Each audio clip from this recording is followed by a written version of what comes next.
నమస్తే, నేను మీ కుప్ప పద్మిని. ఇన్నాళ్ళు మీ సపోర్ట్‌ని నాకందిస్తూ, మీ ప్రేమని నాకందిస్తున్న ప్రతి ఒక్కరికి కృతజ్ఞతలు. ఇప్పుడు చూడబోతున్న ఈ వీడియో కూడా ఖచ్చితంగా మీకు ఉపయోగపడుతుంది. లైక్, షేర్ అండ్ సబ్స్క్రైబ్ చేసి మీ ఇష్టాన్ని అలాగే మీ సపోర్ట్‌ని నాకందించండి. అలాగే ఈ వీడియో పట్ల మీ అభిప్రాయాన్ని కామెంట్ సెక్షన్‌లో కామెంట్ చేసి నాకు తెలియజేయండి. నమస్తే. Welcome to our channel. నేను కుప్ప పద్మిని. ప్రస్తుతం మనతో పాటు ప్రముఖ ఆధ్యాత్మికవేత్త, వాస్తు జ్యోతిష పండితులు, లలిత ఉపాసకులు, వాస్తు జ్యోతిష శిక్షణ నిపుణులు బ్రహ్మశ్రీ నానాజీ పట్నాయక్ గారు మనతో పాటు ఉన్నారు. మాట్లాడదాం. సార్ నమస్తే. సార్ శ్రీమాత్రే నమః. సార్, రేపు బుధవారం విజయ ఏకాదశి. మరొకసారి మాఘమాస బహుళపక్ష ఏకాదశి వస్తోంది. అయితే విజయ ఏకాదశి పేరులోనే ఉంది. ఖచ్చితంగా విజయం మనకి రావాలి అని అంటే ఈ ఏకాదశిని మనం ఖచ్చితంగా పాటించాల్సినటువంటి తిథి. ప్రతి ఏకాదశికి కూడా విశేషంగా మాట్లాడుతూనే ఉన్నాము. ఏకాదశి వైశిష్ట్యాన్ని చెప్తూ ఉన్నారు. ఏం చేసుకుంటే ఎట్లాంటి బాధల నుంచి బయటపడచ్చు అని కూడా చెప్తూ ఉన్నారు. సో చెప్పండి సార్, ఈ విజయ ఏకాదశి నాడు ఎట్లాంటి విధి విధానాల్ని పాటించాలి, ఎలా యూటిలైజ్ చేసుకోవాలి? ఫస్ట్ ఆఫ్ ఆల్ ఏంటంటే దీనికి విజయ ఏకాదశి అని పేరు ఎందుకు వచ్చింది అని చూసుకుంటే గనక, విజయం సిద్ధించాలంటే మన ప్రయత్నము భగవంతుడి యొక్క అనుగ్రహము ఉండాలి అంటూ ఉంటాం. అంటే మన ప్రయత్నంతో మనం ప్రయత్నం చేస్తున్నామంటే ఆ ప్రయత్నానికి ఉన్న శక్తి కూడా భగవంతుడే. ఎట్ ఏ సేమ్ టైం భగవత్ అనుగ్రహం లేనిదే మనకు విజయం సిద్ధించదు. అలా అయితే ప్రయత్నం చేసి ప్రతి ఒక్కరు సక్సెస్ అవ్వాలి కదా. అందరూ ప్రయత్నం చేస్తూనే ఉంటారు. ఎందుకండి అన్నారు ఇలాగా అంటే, ప్రయత్న స్థానాన్ని, సక్సెస్ స్థానాన్ని, అదేవిధంగా భగవత్ స్థానాన్ని కొన్ని వీటిగా చెప్పారు జ్యోతిష్ శాస్త్రంలో. అదేమిటి అంటే, సక్సెస్ స్థానం అనేటువంటి 11th హౌస్. అంటే ఆత్మకారకుడు ఈ విజయ ఏకాదశి నాడు లాభస్థానంలో ఉంటాడు. అంటే ఏంటి, కుంభరాశిలో ఉంటాడు ఆత్మకారకుడు. న్యాచురల్ హౌసెస్ ఇవన్నీ కూడా న్యాచురల్ హౌసెస్. అదేవిధంగా ఈ యొక్క మన చంద్రుడు మనస్కారకుడు ఎవరైతే ఉన్నారో, ఇది కర్మకారక స్థానంలోని న్యాచురల్ 11th హౌస్లో రవి భగవానుడు ఉంటే, చంద్రుడు వచ్చేసి న్యాచురల్ భాగ్యస్థానంలో ఉంటాడు. అంటే న్యాచురల్ భాగ్యము అండ్ దేవతా సంబంధించిన స్థానంగా ధనుసు రాశిని చెప్తూ ఉంటారు. దైవానుగ్రహ స్థానంగా, దైవస్థానంలో మనస్సు, సక్సెస్ స్థానంలో రవి ఉన్నందుకు ఈ ఏకాదశి ఈ 2 రాశుల్లో పడుతున్నందుకు దీన్ని విజయ ఏకాదశి అంటారు.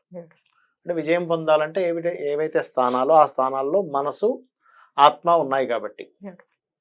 అయితే ఇక్కడ మరి దీనికి ఏంటి పరిహారం, ఎలా చేసుకోవాలి, దీనికి పూజా విధానం ఏం చేయాలి అంటే, ఈరోజు ప్రత్యేకంగా శనగలు బెల్లంతో తయారు చేసినటువంటి పదార్థాన్ని దత్తాత్రేయుడికి మరియు ఈశ్వరుడికి నైవేద్యం పెట్టి శివ నామములు మరియు దాంతోపాటు విష్ణు సహస్రనామాలు చదివి ఆ బెల్లంతో కూడినటువంటి ఉంటాయి చూసారా శనగలు, ఉడకబెట్టిన శనగలు, లేకపోతే పల్లీలతో అయినా సరే, పల్లి పట్టి చేస్తుంటారు వాటి దాంతోనైనా సరే తయారు చేసినటువంటిది పంచినట్లయితే ఈ దోషం అనేటువంటి తగ్గుతుంది. వీళ్ళ జన్మజాతకంలో ఒకవేళ ఏం చేసినా సక్సెస్ రావట్లేదు అంటూ ఉంటారు చూసారా, ఏం చేసినా నాకు విజయం పొందలేకపోతున్నానండి, ఎంత అయినా అవ్వట్లేదు అంటుంటారు చూసారా. అలాంటి వారి కోసం ఈ విజయ ఏకాదశి గుర్తుపెట్టుకోండి. అలాగే దీంతో పాటు మీరు పిడికెడ బెల్లము మరియు శనగపిండి, గోవులు తింటాయమ్మా శనగపిండి, ఈ రెండింటిని తినిపించినట్లయితే కూడా గోవులకి విజయ ఏకాదశి రోజు మంచి ఫలితం ఉంటుంది. ఇక మీకు తెలిసిందే, ఏకాదశి అంటేనే కాస్త ఉపవాసము, అభిషేకం అయితే అభిషేకము, విష్ణు సహస్రనామం అయితే విష్ణు సహస్రనామ శ్రవణం, ఇవన్నీ చేయాలి. మీకు తెలిసిన విషయం, అది మనం రెగ్యులర్గా చెప్పుకుంటాం. అయితే ఈసారి ఉన్న స్పెషాలిటీ ఏమిటి అంటే, ప్రత్యేకంగా బెల్లము శనగపిండితో చేసిన పదార్థాలని గోవుకి తినిపించడం కానీ, నలుగురికి పంచడం కానీ, దాని ద్వారా ఏదైనా స్వీట్ చేసి, కొంతమంది స్వీట్ కూడా తయారు చేస్తారు. మనకి బెల్లం పానకంతో తయారు చేసినటువంటి మైసూర్ పాక్ లాంటిది కూడా చేస్తుంటారు శనగపిండితో కలిపి. అలాంటిది కలిపి ప్రత్యేకంగా చిన్నపిల్లలకి తినిపించాలి. అంటే చిన్నపిల్లలకి ఇవ్వాలి, బలం కూడా ఆ పదార్థాలు కూడా, ఇబ్బంది ఉండదు. లేదు చిన్నపిల్లలు లేరు మీకు దగ్గరలో, ఏదైనా ఆలయానికి తీసుకెళ్ళి స్వామివారి దగ్గర ఆ ఉండల్ని తీసుకెళ్ళి నైవేద్యంగా పెట్టించి వాటిని అందరికీ ప్రసాదంగా పనిచేసినట్లయితే కూడా దోషం అనేటువంటిది వీళ్ళకి తొలగిపోవడం, విజయం సిద్ధించడం అనేటువంటిది లభిస్తుంది. విష్ణు సహస్రనామం ప్రత్యేకించి ప్రతి ఏకాదశికి ఖచ్చితంగా చేసే వాళ్ళు ఉంటారు, ప్రతి నిత్యం చేసుకునే వాళ్ళు ఉంటారు. అయితే విష్ణు సహస్రనామం చదివినంత మాత్రాన్నే బుధుడు బలోపేతం అవుతాడు అని చెప్తూ ఉంటారు. రేపు బుధవారమే రాబోతోంది ఏకాదశి. సో విశేషంగా ఎలా చేసుకోమంటారు సార్? ఒకటేనమ్మా, ఎప్పుడు కూడా మీరు గమనించినట్లయితే బుధగ్రహం వీక్ అయిన వాళ్ళకి కమ్యూనికేషన్స్ విషయంలో కూడా ఇబ్బంది ఉంటుంది. ప్రతి దానికి వణికిపోతుంటారు, భయపడుతుంటారు, నర్వస్ ప్రాబ్లమ్స్ వస్తాయి బుధుడు వీక్ గా ఉన్న వాళ్ళకి. మాట సరిగ్గా అంటే మాట మాట్లాడలేకపోవడం కాదు, తడబాటు. ఏ సందర్భానికి ఎటువంటి మాట మాట్లాడాలో అర్థం కాదు. ఎందుకంటే బుద్ధి కారకుడు వాక్కు కారకుడు కదా, తొట్టుబాటు ఉంటుంది. ఉంటుంది. మీరు గమనించినట్లయితే అంటే ఈ బుధుడికి బుధవారానికి విష్ణు సహస్రనామానికి లింక్ మీరు కనుక కరెక్ట్ గా అర్థం చేసుకుంటే, ఆ, సార్. ఎవరైతే వాళ్ళు అలా మాట్లాడుతున్నారో వాళ్ళని గనక మీరు ఈ విష్ణు సహస్రనామాలు కొన్ని రోజులు కంటిన్యూస్ గా వినిపించిన తర్వాత వాళ్ళకి తెలియకుండానే వాళ్ళు చక్కగా మాట్లాడగలుగుతారు.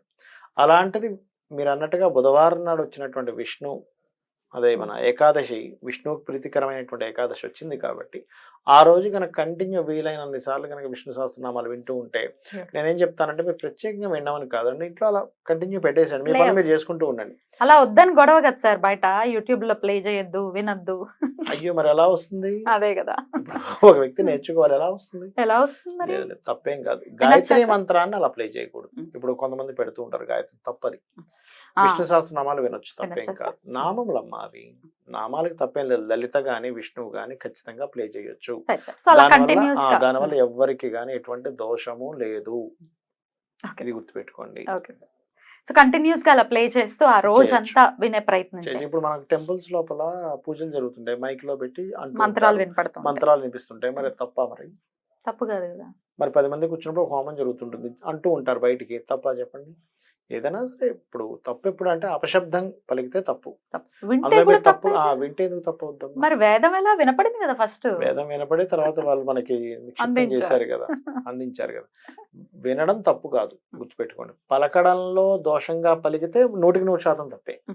వినడం తప్పు ఎందుకు అవుతుంది? అదంతా మరి అతి చేదస్తాలు అవన్నీ. డెఫినెట్లీ. అయితే విష్ణు సహస్రనామం చదవటం అనేది ఎంతో కొంత దాని మీద సాధన చెయ్యాలి. చేసిన తర్వాత చక్కగా చూసుకుంటూ మీరు అన్నట్టుగా వింటూ నేర్చుకున్న వాళ్ళు ఉంటూ ఉంటారు. మాకు రాదండి, మేము చదవలేకపోతున్నాం, చదువుకోలేదు మేము అనుకునే వాళ్ళకి ఆల్టర్నేటివ్ ఏంటి? వినడమే. విష్ణు సహస్రనామాలకు ఉన్న మరొక గొప్ప విషయం ఏంటంటే శ్రవణం ద్వారా ఎక్కువ ఫలితం ఉంటుంది పఠనం కంటే కూడా విష్ణు సహస్రనామాలకి. అయితే సార్, పరమాచార్య గారు చెప్పినట్టుగా ఒక విషయం మీద 18 సెకండ్లు మన మనసు ఒక దాని మీద మనం కేంద్రీకృతం చేయలేము. అసలు మనసు పరిగెట్టినంత వేగంగా ఏది పరిగెట్టగలదు? సరే, అది వినపడుతుంది, కానీ వెంటనే ఒక 10-15 సెకండ్స్ తర్వాత డైవర్ట్ అయిపోతాం. మేబీ ఫస్ట్ ఒక శుక్లాంబరధరం విష్ణు అన్నది వినపడుతుందేమో, తర్వాత ఇది వినటం మానేస్తుంది, వేరే దాని మీదకి వెళ్ళిపోతుంది కదా.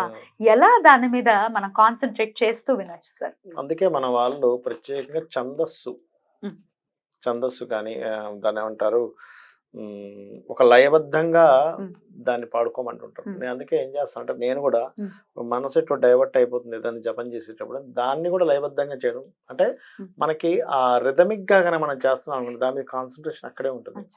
ఇప్పుడు మీరు విష్ణు సహస్రనామాలు నార్మల్ గా అనడానికి దాన్ని ఒక చక్కగా ఒక రిథమిక్ గా అనడానికి చాలా తేడా ఉంటుంది. అంటే మన కాన్సన్ట్రేషన్ దెబ్బతినదు. అందుకే మన వాళ్ళు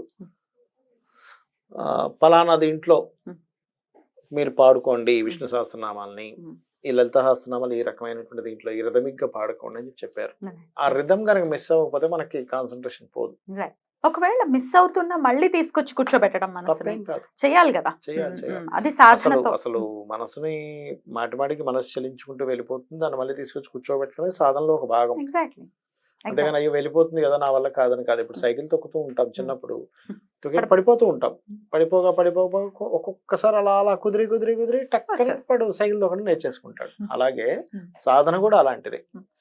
మన మనసు వెళ్ళిపోతూ ఉంటుంది, మళ్ళీ తీసుకొచ్చి కూర్చోబెట్టాలి, వెళ్ళిపోతూ ఉంటుంది, తీసుకొచ్చి. ధ్యానంలో అలాగే ఉంటుంది.